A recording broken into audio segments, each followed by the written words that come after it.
Bonjour, on va corriger l'exercice 34 sur les vecteurs à l'aide de GeoGebra. J'espère ne pas faire trop de bêtises, on verra. Alors c'est parti, j'ai donc replacé comme sur la figure ici les points A, C et B et j'ai déjà tracé les vecteurs AC que j'ai appelé U et AB que j'ai appelé V. Donc on me demande de tracer le point D tel que AD égale AB plus AC. Donc le vecteur s'appelle AD, donc je dois partir de A, je dois dessiner le vecteur AB, c'est déjà fait, et lui additionner le vecteur AC. Donc je vais prendre ici un représentant et je vais lui dire que tu vas me mettre le vecteur AC au bout du vecteur AB. Donc je clique sur B et je clique sur AC. Voilà. Et donc ce point-là, c'est le point D. Je vais le renommer D. Voilà. Et je vais tracer mon vecteur AD. Le vecteur AD, c'est donc le vecteur AB plus le vecteur AC. Ensuite, on me demande de tracer le vecteur AE qui est un tiers du vecteur AD. Donc pour ça, je vais simplement écrire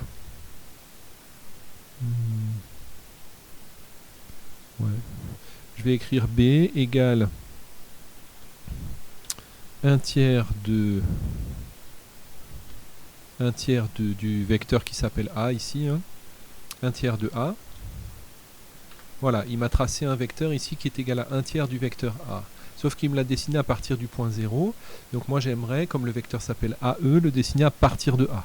Donc je vais encore faire un représentant.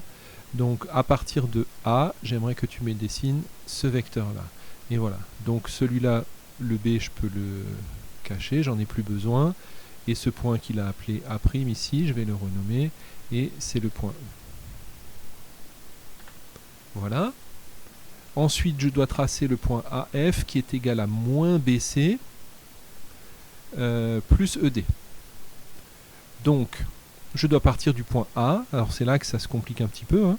Je dois partir du point A, dessiner le vecteur moins BC, c'est-à-dire le vecteur CB, plus le vecteur ED. Donc, je vais déjà dessiner le vecteur CB. Le voilà, le vecteur C. Mais où? Pardon, j'étais encore dans représentant. Donc dans vecteur, je vais dessiner le vecteur CB. Voilà. Et donc je vais lui dire à partir de A, tu vas me dessiner le vecteur CB. Donc représentant.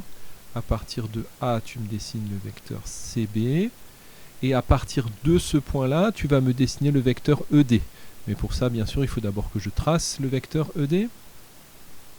Donc vecteur ED. Voilà, c'est le vecteur F. Donc je vais lui dire, je veux un représentant.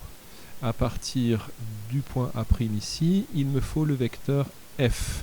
J'espère qu'il va prendre le bon. Oui, le vecteur F, voilà. Et donc j'obtiens ici mon vecteur AF.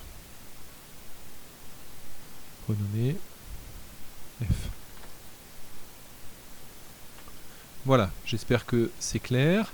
Le plus difficile à mon avis était le troisième, souvent sous prétexte que ça commence pas ici, étant donné que les calculs commencent toujours par A, AB plus AD, on commence automatiquement en A. Ici il faut faire attention, le vecteur s'appelle bien AF, à partir de là il faut partir du point A, dessiner un vecteur qui est égal au vecteur CB, c'est ce que j'ai fait ici, et additionner ensuite un vecteur qui est égal au vecteur ED qui est ici. Voilà, et ça donne le point F qui est là. Très bien.